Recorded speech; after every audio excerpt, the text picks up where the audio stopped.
So if we assume that we are going to lose overnight, on an average, 4 degrees Celsius, then we must say that, okay, we have to recover that. To recover that, we are using a heat pump that will take 1 hour approximately to heat those 4 degrees, depending on summer, depending on winter.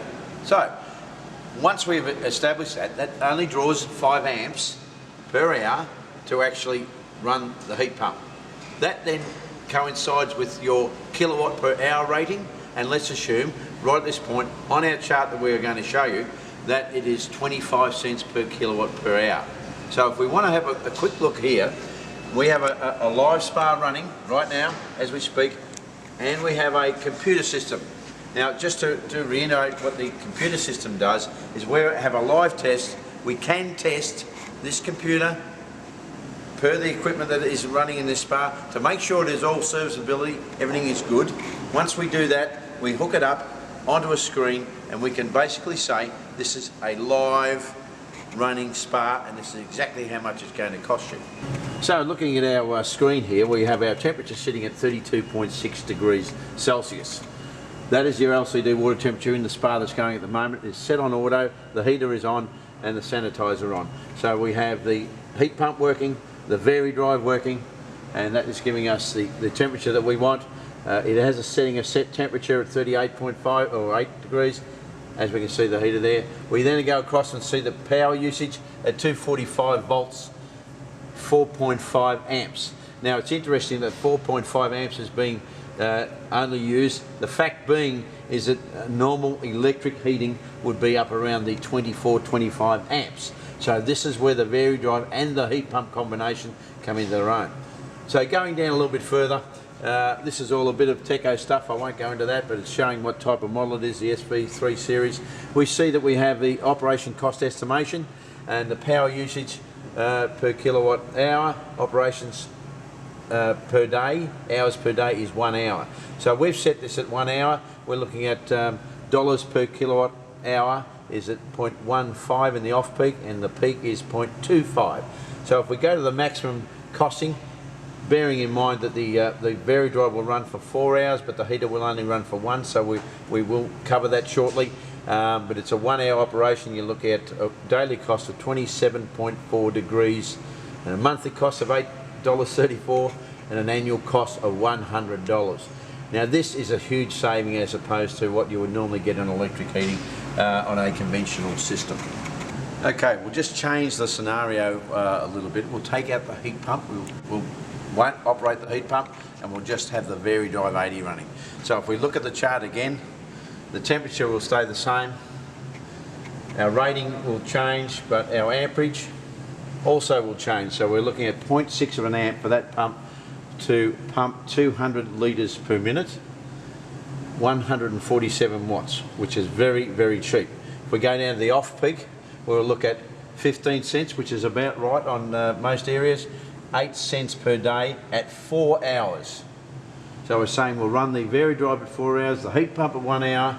Your costing on that, on the off peak will be 8 cents, on your peak will be 14.6 cents per day to run. Very, very cheap. And we talk about very cheap, we have to say that the circ pump, which most of the competition have, will be twice the cost of running as what a Vary drive 80 will be, and will deliver half as much water. So circ pump, eco pump, as some of these people are talking about, they're saying it's the most economical system on the planet. Well, it isn't. It simply isn't. What it is that it's a name for a product that they're using.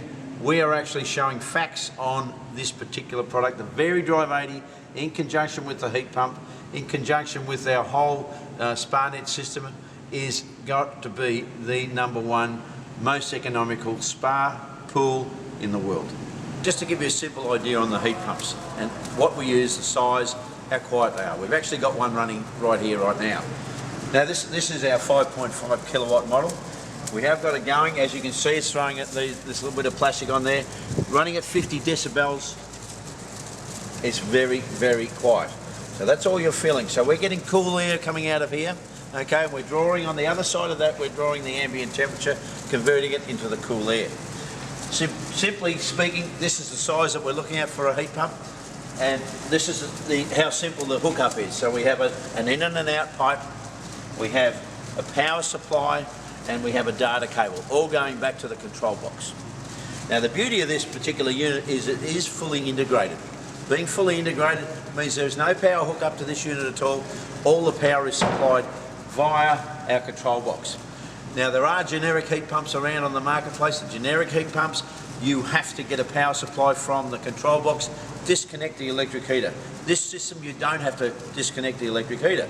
The beauty of that, again, obviously, is that all power coming from the control box, you have full control from your touchpad. Generic heat pumps, you can't.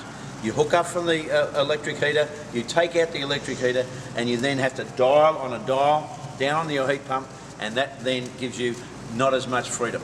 So in having that, being in the generic side of things, which is not where we're about, this is fully controlled from our control box. The other side of the fence too is that people are talking about gas and how good gas is and how quick gas is to heat.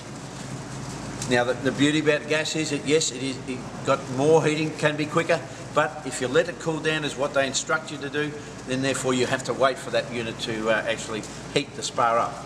The other side of the fence is that it's costly, very costly. You may need more gas lines. It will cost as a single unit a lot more than the actual heat pump itself. So therefore you're behind the 8 ball. And the other side of the fence is that gas does not cool. This does. So we have a heat pump that heats and cools. Fantastic. As far as we're concerned, we can use it all year round, summer, winter, or whenever it is. So gas, LPG, too dear. Natural gas, too dear, and also you have to wait for it to heat. This is just jump in at any time. So your heat pump has to be the way to go. It is a little bit more costly, but in actual fact you will save $700 or thereabouts per year on the cost of this unit to run compared to electric or even gas, which is probably half the price.